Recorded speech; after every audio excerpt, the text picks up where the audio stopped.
Greetings once again, my friends, and happy Friday afternoon, and here we are again for another vlog for Voltron Season 2 for the next 2 episodes.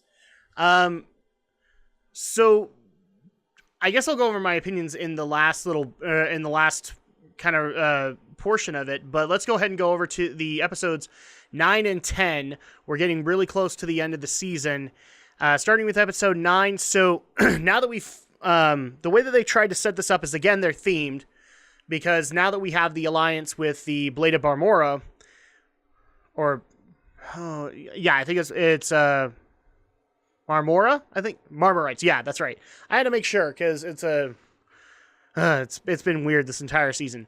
So now that we have this alliance, sort of, Allura's not really all that keen on it. In fact, she now officially doesn't trust Keith as a paladin of Voltron because, well, he's part, at least in some part, Galra. And so now we have a mission to take on. I thought initially we were going to start off by getting the operative off of Zarkon's base, but now they're actually going to go for another attack entirely. So the plan right now is that they're going to, or at least the plan that they're hoping for, is they're going to infect Zarkon's ship with a virus, and then eventually wormhole it to somewhere remote, where they then can just take Voltron and cut it to pieces while the ship is defenseless. Already, I'm having flashbacks to Independence Day and whatnot, but and to be honest, like I'm literally kind of sitting here looking at that plan and going, that's kind of flimsy, especially considering what they know of Zarkon. But yeah, so they start to embark on this plan and decide to split everybody up to take on various missions. Because they need a bunch of new material, a bunch of things in order to make this plan work. First of all, the wormhole generator that they have will not produce a wormhole big enough to take up Zarkon's base. So at that point, they send Hunk and Keith to go collect more raw Skulltrite. And in order to be able to do that, they need to go and locate what's called a Weblum, basically a spacefaring worm that devours remains of planets. And so at that point, the whole mission is, or the whole of episode 9 is basically Keith and Hunk's mission of trying to get into the Weblum to be able to get some raw Skulltrite and be able to gather it up for this mission to be able to work. And that's where the problem becomes very evident, because in order for them to get that, they actually have to go inside the Weblum and collect it from its Skulltrite gland. Because basically when this thing sees a threat in front of it, it actually launches this big-ass laser, and the Skulltrite gland actually powers that. So we actually have this moment where they get into the Weblum, and it's body wars, whatever, into Osmosis Jones, whatever comparison you want to make. You're going inside the body, and you're having to deal with all of its internal defenses. And at the same time, we have, I would actually say, because of the revelation of him being part Galra, Keith has become a little bit more noble. And that's become a little bit more apparent to his crew members, except Allura, because Allura doesn't trust him now, which I think is dumb and needs to be worked out. But we also have Hunk kind of making some wisecracks about, how ever since he became part Galra, he's now nicer. Those get kind of grating throughout the episode, but Hunk is basically guiding this whole plan through because he understands the plan and what they actually needed to do. In the meantime, though, while they're actually making their way to the Skulltrite gland, they actually do encounter a Galra prisoner, I guess. His ship got caught up in the Weblum, and Keith actually frees him, but disarms him because he doesn't trust him. And they have this Galra kind of accompany them on their journey, but when the task is completed, the Galra actually takes some of the Skulltrite that they had and just kind of flees. He doesn't really try to take out Keith or Hunk or anything like that. He just takes off, and they take the remaining Skulltrite and take it back to the castle. I wish I could say there was more to that plot than that, but it's basically they go through the belly of the worm and face all of its eternal defenses while coming across this Galra prisoner as well, or this Galra refugee prisoner, whatever you want to call it, because it's more of a prisoner of the body of the Weblum. And then they complete their mission and they go home. In the meantime, though, and this is actually something that happened throughout the 2 episodes, ever since Shiro got more control of the Black Lion, Zarkon ain't having any of that. And he's actually been pushing Hagar's sorcerers to help him to locate the Black Lion and reestablish his link. And so, one thing that happens over the course of these 2 episodes is he's basically pushing himself to the brink, as well as the sorcerers of Hagar, to try and relocate the Black Lion and regain control of it.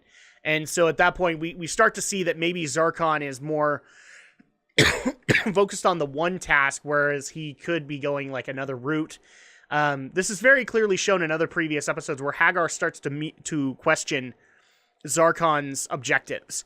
And she's like sitting there going, well, we could easily go this direction. We could assemble more Robeasts. We could do this. And Zarkon has got one thing in mind. He wants to get Voltron so that he can then conquer the universe with it. And we start to actually see Hagar begin to question Zarkon's objective, or not objective. She starts to question his narrow-mindedness. And it's very clear to the viewer, too, that he's going about this the wrong way. And I actually think, to some extent, this kind of hurts, but I have a feeling it'll go for full circle in the next few episodes, with Zarkon regaining focus. But this also happens in the next 2 episodes, and that's pretty much episode 9. Episode 10 is where Shiro, Pidge, and Lance go to a Galra prison, a top security Galra prison, to locate a man, or a being by the name of Slav, a weapons specialist that they need to bring in to help them with this plan. And so they actually infiltrate the prison, but when they get there, they were told by the Blade of Marmora that there was only one prisoner there. But I guess when they do their scans and all that to try and locate Slav, they come across a second prison. And they're sitting there going, okay, well, we don't know which one has Slav in it. So they send Shiro in one direction and Lance in another, while Pidge goes up to the command center and hacks in so that she can kind of guide them throughout the whole process. But Pidge also has a secondary motive. She's going to use the prison system to see if she can locate her older brother, Matt. Because again, this is part of Pidge's storyline where she wants to find her father and brother, who have since been captured by the Galra, and the only one that survived was Shiro. And Shiro didn't remember much. So while they're doing that, Lance goes and gets one prisoner who has a very limited vocabulary. In fact, all it says is, yup. So basically, you have the gag of like everything that Lance is saying, whether it be positive or negative, this thing just keeps on saying, yup.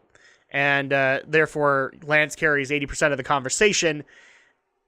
And Shiro, I honestly want to say, has it worse, because he actually ends up having Slav, and Slav is, well, obsessive-compulsive much.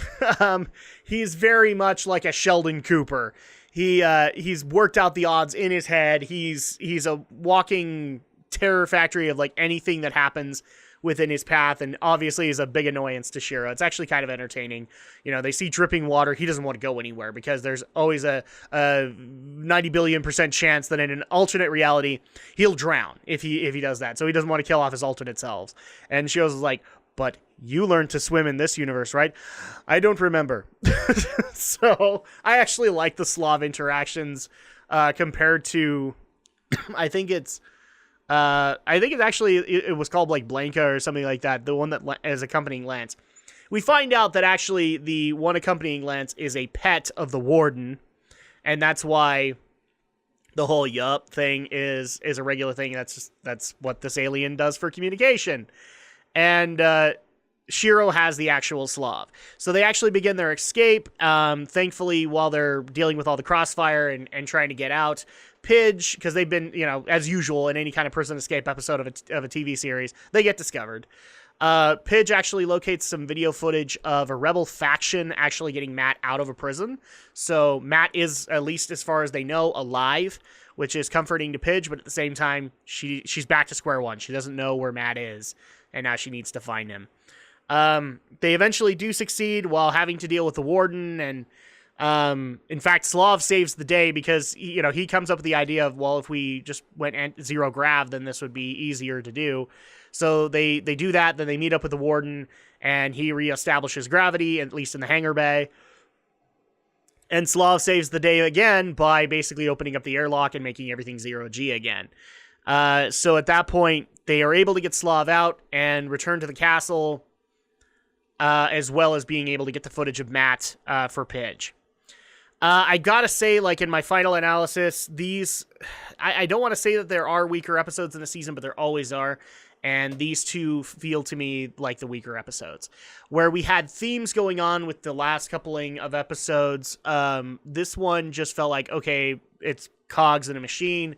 And yes, we're completing this plan, which, like I've said, the plan to me seems a little weak. But maybe, something will come along the way with Slav.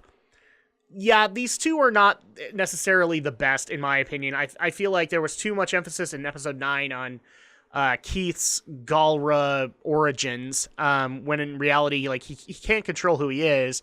And frankly, I'm a little irritated that Allura is handing down her hatreds to Keith when Keith didn't even know that he was part Galra. I also was a little annoyed that,